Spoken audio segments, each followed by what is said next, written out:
They thought pushing me out would be the cleanest move they ever made. They were wrong. My name is Sophie Tran. And what happened inside the glass-walled boardroom of Meridian Foods on a Tuesday morning in March unraveled 22 years of loyalty in less time than it takes to boil a jug. If you're even a little bit curious about how it ended, go ahead and like this video. Drop a comment and let me know where you're watching from and what the weather's like right now. I'd genuinely love to hear from you. Now let me tell you exactly what happened. I remember the smell of the morning more than anything else. That particular mix of rain on warm concrete and fresh ground coffee that you only get in Wellington in early autumn when the wind hasn't quite decided what season it wants to be yet. I had arrived at Meridian's head office early, the way I always did, because 22 years of showing up before everyone else becomes less of a habit and more of a personality. I was 38 years old when I first walked through those doors as a junior finance analyst, nervous and carrying a folder that was slightly too big for the job. I was 60 years old now, carrying nothing but a reusable coffee cup and the kind of quiet confidence that only comes from having survived every restructure, every market crash, and every leadership change the company had ever thrown at its people. Meridian Foods wasn't glamorous from the outside. We supplied packaged goods to supermarkets across New Zealand and into parts of the Pacific.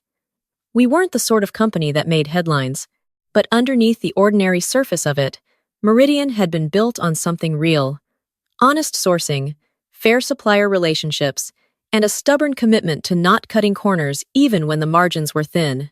That culture hadn't happened by accident. It had been protected, decision by decision, year after year, by people like me who understood what the company actually stood for.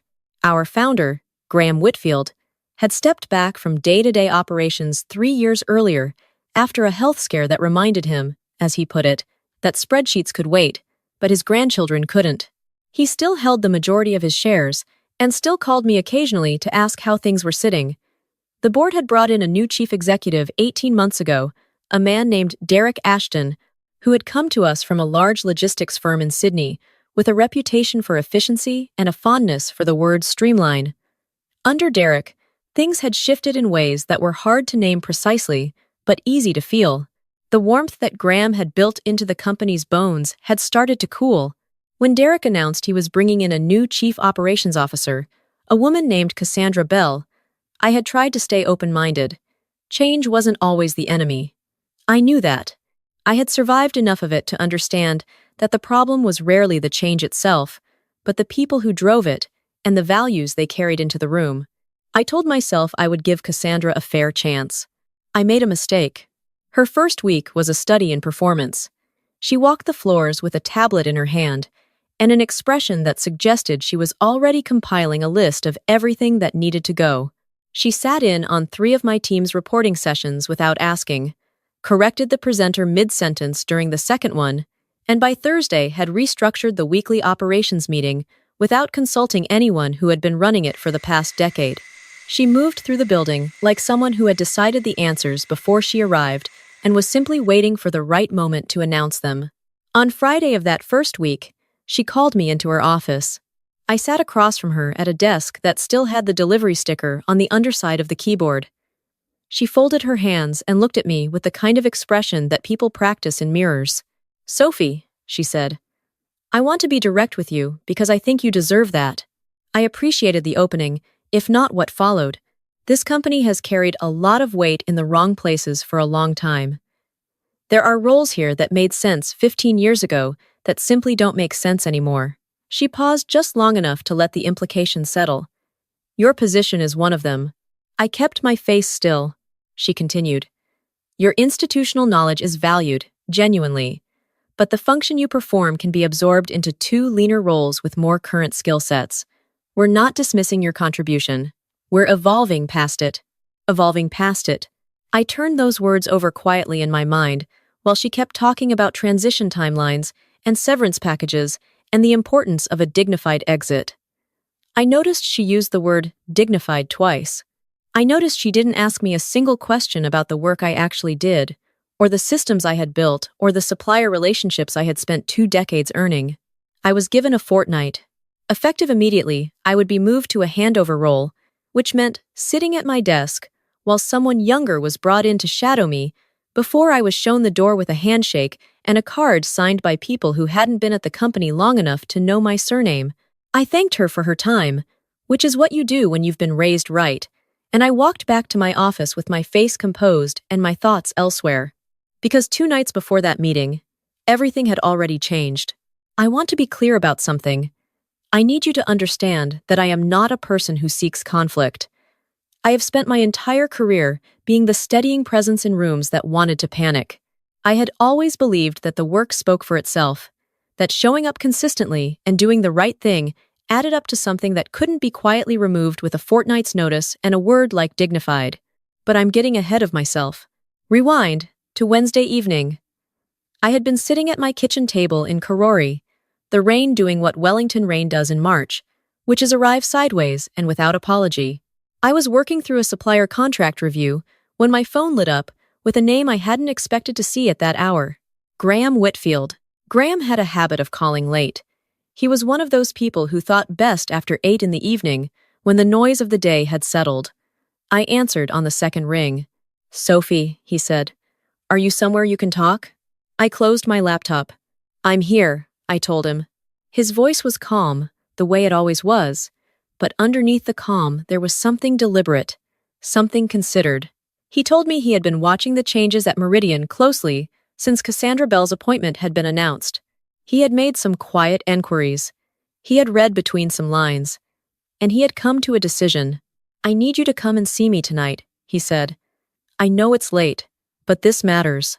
40 minutes later, I was sitting in Graham's house in Nagayo, in a lounge that smelled of warm timber and old bookshelves. His wife brought us tea and then left us to it. Graham set a folder on the coffee table between us. Thick, properly tabbed, the kind of document preparation that suggested someone had been thinking about this for longer than a few days. He slid it across to me. "I've spent 30 years building Meridian," he said quietly. "I'm not going to sit back and watch it get stripped for parts by someone who doesn't understand what it's actually made of." I looked at the folder without opening it yet. "What is this, Graham?" He leaned back in his armchair. "I'm transferring voting control," he said. 38% of my shares, with full proxy rights across board decisions. To you, effective the moment you sign. I sat with that for a moment. 38%, combined with the 5% I already held through the employee share scheme I'd been quietly accumulating for 15 years, would give me 43% of voting shares. Enough to block any major structural decision. Enough to matter in every room that mattered. "Why me?" I asked. And I meant it genuinely. There were board members with longer titles and louder voices. Graham looked at me over his tea. "Because you've never done this for the title," he said. "Every person I've ever seen chase power in that building has eventually used it to protect themselves. You've used every bit of influence you've had to protect the company. That's rare, Sophie. That's actually quite rare." I looked at the folder again. There was a pen resting on top of it. A simple ballpoint, the kind you'd find in a kitchen drawer, not a Mont Blanc moment. I think Graham did that on purpose. He was never one for theater. "I have to ask you something," I said. "Why now? Why not go through the board directly?" Graham was quiet for a moment. "Because I want to see what happens when people believe you have no power," he said at last. "Derek and Cassandra think they're in the middle of remaking this company. Let them believe it. Let them show everyone exactly who they are. And then, when the moment is right, you'll have everything you need to respond." He wasn't asking me to start a fight. He was asking me to hold a position and wait for the right moment to use it.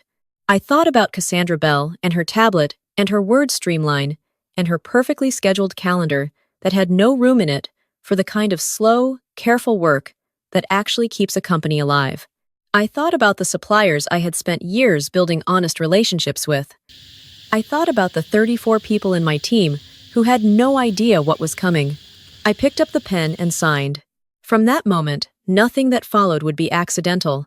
The fortnight of my handover was one of the strangest experiences of my working life. I sat at my desk and transferred knowledge to a 29-year-old named Blake, who had very good spreadsheet skills and very little idea of why any of the numbers in them actually moved the way they did. I answered his questions patiently. I showed him the supplier files.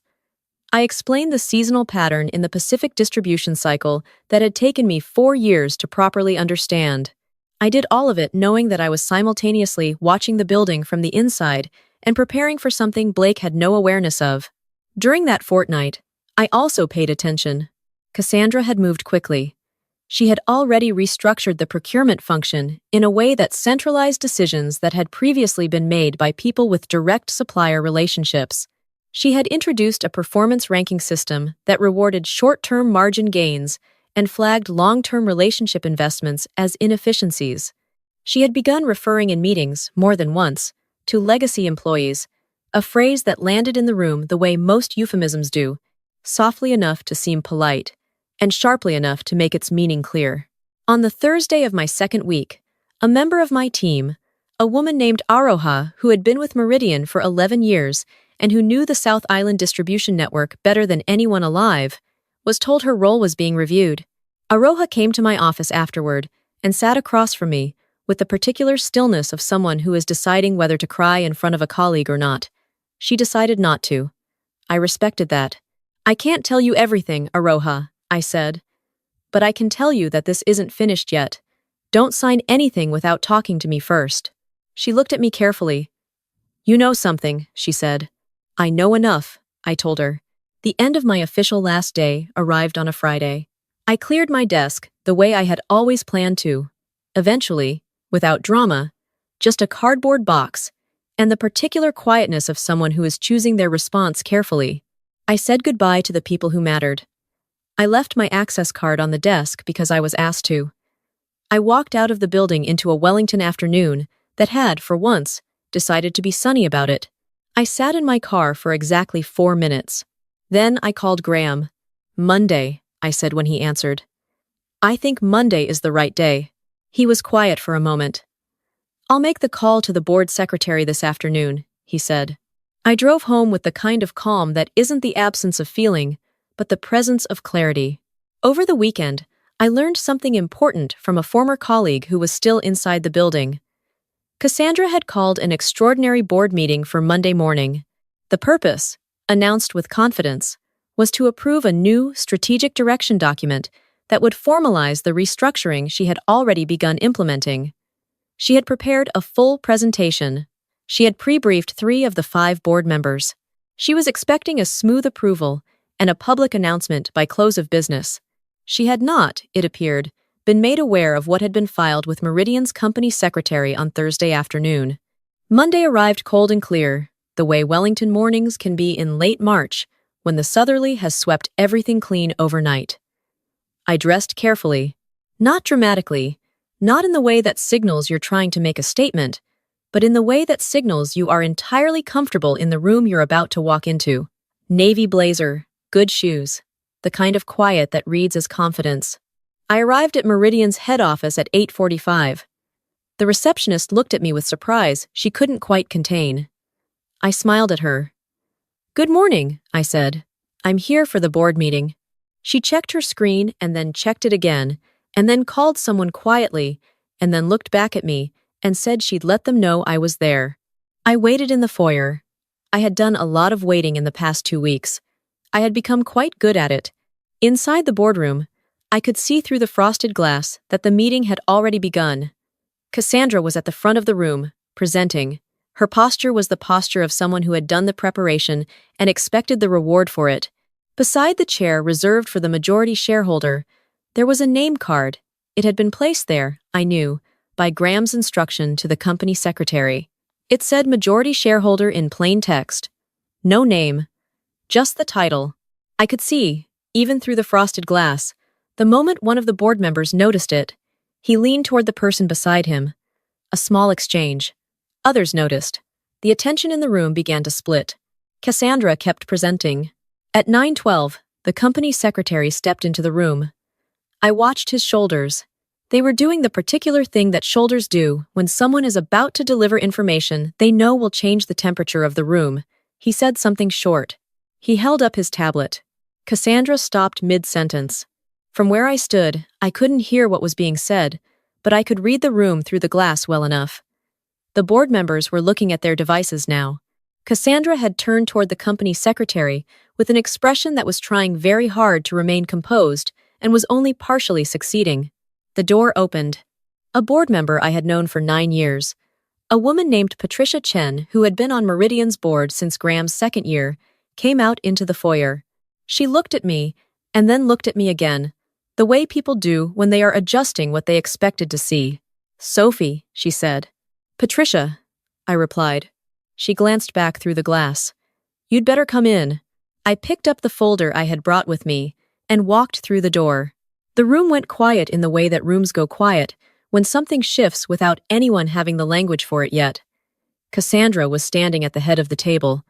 The presentation was still on the screen behind her, charts and projections, and the word transformation in large letters in the header of every slide. She looked at me with the particular expression of someone who has just encountered a fact they hadn't included in their preparation. "Sophie," she said, and her voice had the careful neutrality of someone buying time. "I think there may have been some miscommunication. Your role with the company concluded on Friday." I didn't rush to correct her. I walked to the chair beside the majority shareholder card, set my folder on the table, and sat down. The leather made a quiet sound. I looked at the board members. Several of them were still reading whatever had appeared on their screens. Patricia was back in her seat, and she was reading it too, and she was nodding, slowly, the way you nod when something that was unclear becomes clear. I turned to Cassandra. "My employment concluded on Friday," I said. "That's correct. But employment and ownership are different things." I opened the folder in front of me and slid a single page to the center of the table. The share transfer documentation, countersigned by Graham Whitfield, and filed with the company secretary the previous Thursday. 43% of voting shares. Effective immediately. Board acknowledgement required. Cassandra read it. I watched her read it twice. "This isn't possible," she said, and her voice was still controlled, but the edges of it had changed. "There would have been a disclosure requirement. The board would have been informed." Patricia looked up from her screen. "The filing was made Thursday afternoon," she said quietly, "within the required window. It's valid." Cassandra looked at Derek, who had been sitting silently at the side of the table since I walked in. Derek looked at the table. I let the silence sit for a moment, because some silences deserve to be sat with. Then I spoke. "I'm not here to undo everything," I said. "I'm here because this company has a responsibility to the people who work in it, and the suppliers who depend on it, and the values it was built on, and those responsibilities don't disappear because someone decides they're inefficient." I looked at Cassandra directly. "The restructuring plan will not proceed as presented." I said it clearly and without raising my voice. "The procurement changes will be reviewed by a working group that includes the people who actually manage those supplier relationships. Aroha Williams and her team will not be reviewed for redundancy, and any further structural decisions will require majority shareholder approval before they reach the board for sign-off." Cassandra opened her mouth. "I'm not finished," I said. "I want to be fair to you. You came into this role with a brief, and you followed it.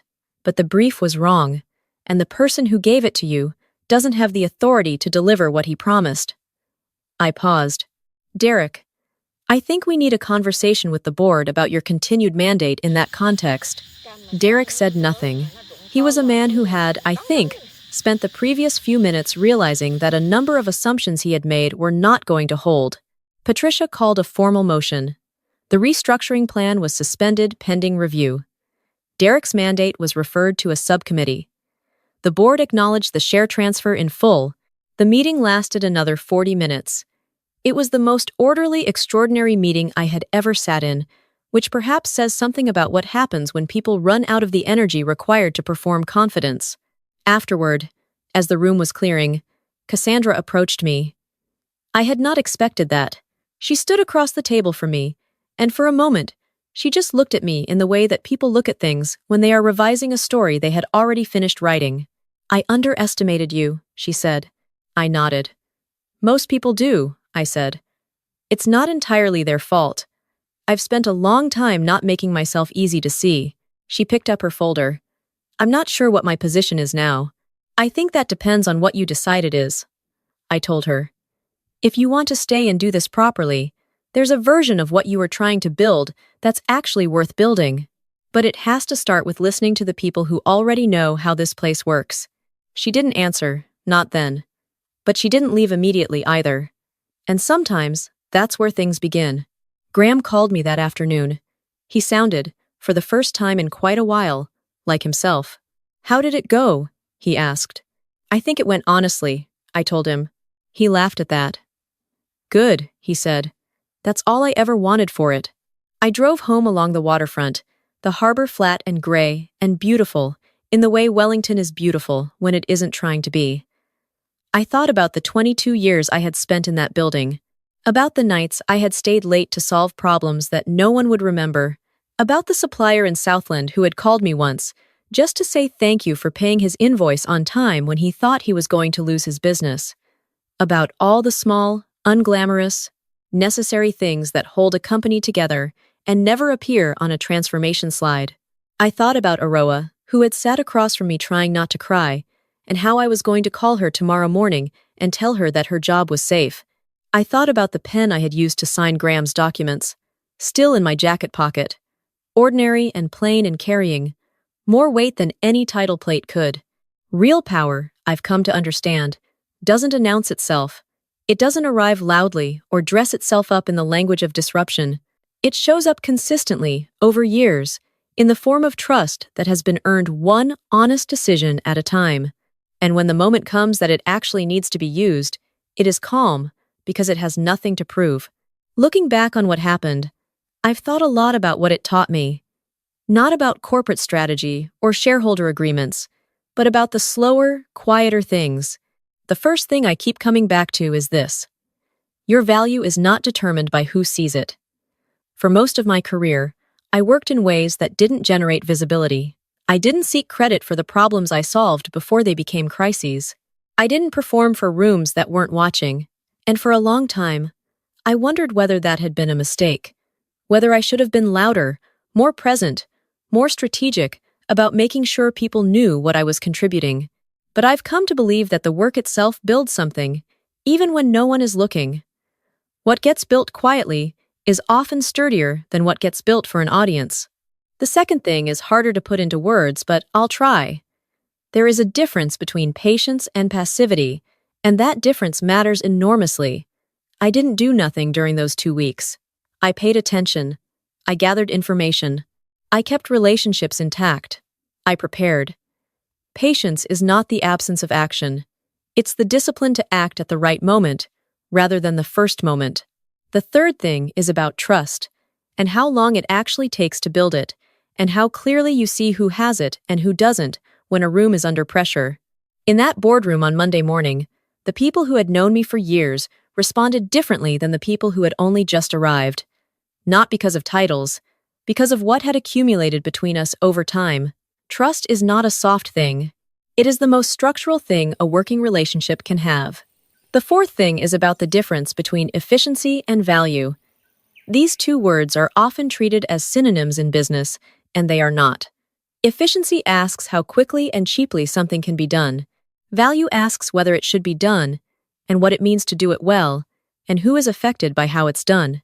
A company that pursues efficiency at the expense of value will eventually find that what it has become efficient at is no longer worth doing. And the fifth thing, the one I think about most: never let someone else define the end of your story. The moment Cassandra Bell said the word dignified in my exit meeting, she had already decided what the last chapter looked like.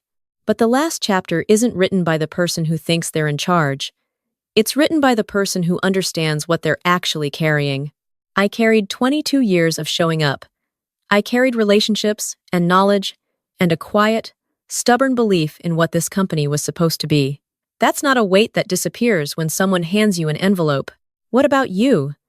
Is there something in this story that landed differently for you than the rest? A moment you recognized, a lesson that felt close to something you've been sitting with? I'd really like to hear it. Leave a comment below. Your perspective genuinely matters, and it might be exactly what someone else in this community needed to read today. If this story meant something to you, consider subscribing to Faded Crown, sharing this with someone who might need it, and leaving a comment to let me know where you're watching from. Every voice here is part of what makes this community worth building. Thank you for being here, and I'll see you in the next story.